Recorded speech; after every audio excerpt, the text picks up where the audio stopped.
first Assassin's Creed was a bona fide genre buster. Mixing an open-world design with parkour gameplay and an unpredictable story, it remains one of the great stories of this console generation. The second played it a little safe, but sanded the experience down to remove many of the imperfections. The fear with Assassin's Creed Brotherhood is that it continues the trend and fails to provide a creative spark. With a multiplayer component and building an army of assassins its keystones, are they enough to make you put out another hit on the series?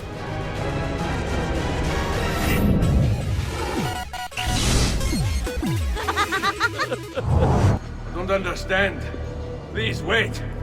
I have so many questions.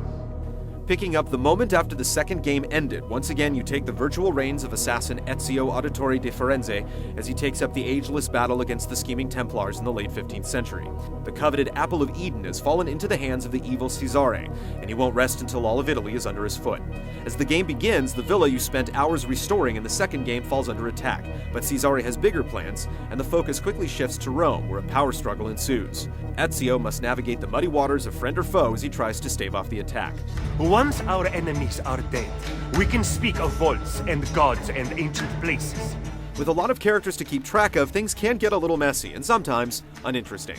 The cast of bad guys is a bit too fluid and bland as new villains materialize constantly without much context. Chiudi la bocca! None speak ill of the Borgia! Things are further complicated by the other half of the dual story that takes place in the present day. What if I can't stop the visions? How long before I start painting symbols on the walls? Desmond Miles, a direct descendant of Ezio, goes into the virtual world of the Animus to relive Ezio's memories and uncover clues to the Templars' motivations. The storyline is explored a bit more here than in the prior two games, but not necessarily for the better.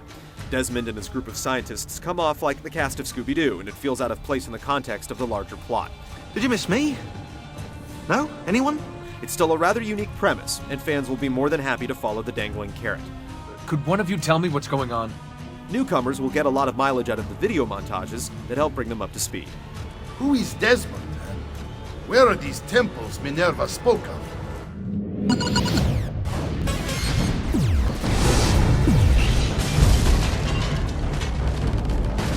Brotherhood is an open-world game that has one primary story arc and plenty of distractions. The game does a great job of keeping you on the beaten path if you so choose, but there are guilds to develop, items to collect, and the entirety of Rome to revive. All the advancements from the second game have returned, like buying and maintaining armor or weapons and restoring properties. The latter was confined to Ezio's villa before, but now you're charged with rejuvenating the entirety of Rome. This essentially broke the game's economy before by providing you with more money than you knew what to do with, but it's much more balanced here. I will make money the least of their worries. Mission variety is always key in games like this, but minus a few unique tasks speckled throughout the game, you'll find yourself escorting allies, trailing people, and assassinating targets more often than not. You are here for Cesare and Rodrigo. This is not a short game, so by the time you cross the finish line, you'll be wishing for a little more variety. Brotherhood takes place primarily in one city, but it's absolutely huge. To help with navigation, you have Ezio's trusty steed and a series of tunnels that will allow you to warp once they've been discovered and unlocked. Be ready to fight. What are you doing?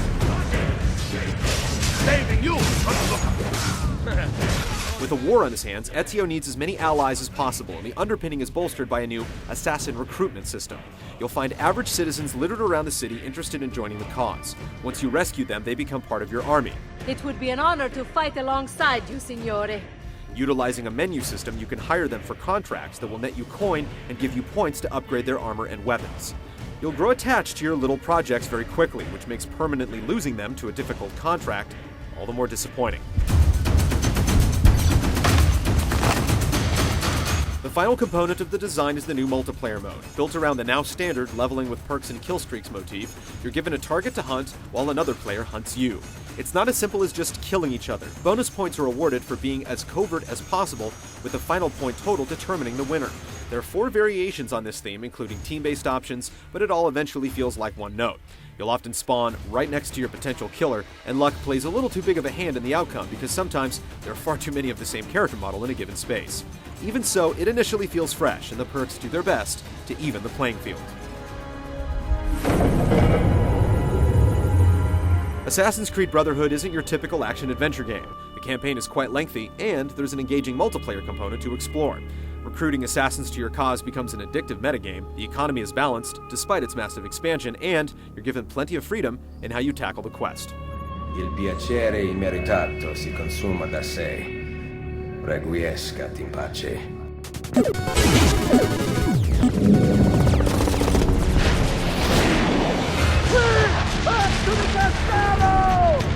run anywhere, climb anything parkour has returned with few tweaks. It's still exhilarating to run from rooftop to rooftop, and it's still frustrating when the precision is undermined by the need to automate. Combat still feels like an afterthought. Enemies stand around and take turns being dropped by counter kills, and those that are immune to them only require a kick or two before their defenses are broken. Linking kills between enemies has been smoothed out, but it only makes things easier. The most difficult element of the combat is managing the camera that often gets stuck behind level geometry. You would not believe the things I have seen, Mario. Then be sure to stay alive that I might hear of them. How you handle each mission feels a lot more rigid, and we found ourselves bogged down in trial and error a lot more than the prior two games, thanks to enemy placement that often forces you to uncover a predetermined path to your goal. Each mission objective is a special condition you must satisfy in order to achieve full synchronization, which does help in providing a different perspective on satisfying each task. Get it! Corner the rat! The map is still opened by climbing to high perches and synchronizing the area, effectively taking it under your control and allowing you to restore the shops found there. The twist is that some towers feature a Borgia captain that has to be eliminated before scaling it and burning it to the ground. In Assassin's Creed 2, you spent a lot of time building and fiddling around with Da Vinci's inventions, but they've been pushed to the side here. Forgive me. The Borgia have commandeered my services. The result is far less variety, despite a slight uptick in turret play. At least the horse is a lot more functional now, allowing you to ride inside the city and be effective in combat while mounted. Recruiting other assassins is more than just a metagame. Using the left shoulder button, you can call your colleagues into action to help in dire situations, or just as a distraction. The AI does an adequate job of handling things on its own, and there are some missions where having built a large army of minions can make all the difference. She called out to a phantom, Desmond, as if he were there, standing beside me. Now in its third installment, the sense of wonder has faded, leaving Brotherhood to stand on its own 2 feet. Tweaks to the combat failed to eliminate its most glaring flaw, and the changes to the horse gameplay have made it flashier, but marginally more useful. The one addition that does hit the mark is the inclusion of assassin support, but halfway through the game we started to tire of the miles of terrain to traverse and the repetitive missions. That's sad. That's life. Well, that's death, technically, but you take my point.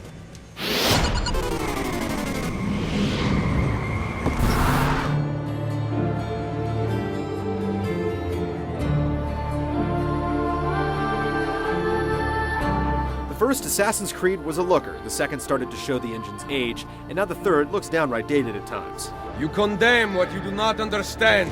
Animation is still its forte, and the new batch of counterkills are both brutal and exhilarating, but textures and entire objects regularly draw in, and the frame rate jumps all over the place. Jump! At least there's no knocking the authenticity. This is about as close as you'll get to being able to explore a fully restored Rome in 3 dimensions, and we wouldn't be surprised if history teachers around the world use it to show their students what it really looked like. The voice acting is strong, and the script uses language effectively to convey some of its bigger moments. The orchestral music lays a nice bed for the atmosphere, and while Brotherhood regularly falls short on a technical level, the artistic vision does not disappoint. Bloody third world country? You're talking about Italy. No, Europe in general.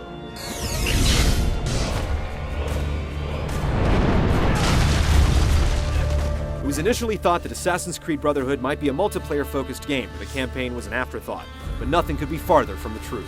Just as lengthy and deeper than its predecessors, Ezio's latest adventure holds the line.